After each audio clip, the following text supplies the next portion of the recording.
So today I'm at the beach. So I was at a waterfall and now I'm at the beach. I'm getting my nature fix at the moment. And I want you to as well. So just letting those waves, the sound of the waves wash over you and wash away anything from 2023 that no longer serves you.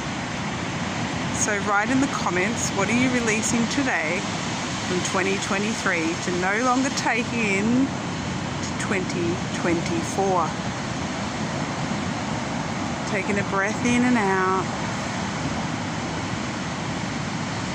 Let those waves wash away anything that no longer serves you.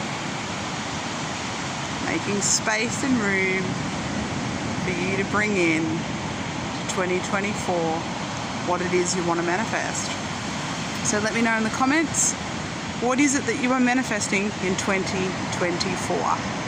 Look at every single area of your life, your business, your relationships, your money, your health, your friendships, whatever it is. Itemize it all. Let me know in the comments. Let me give you some energy towards those goals. And that's it. See you later.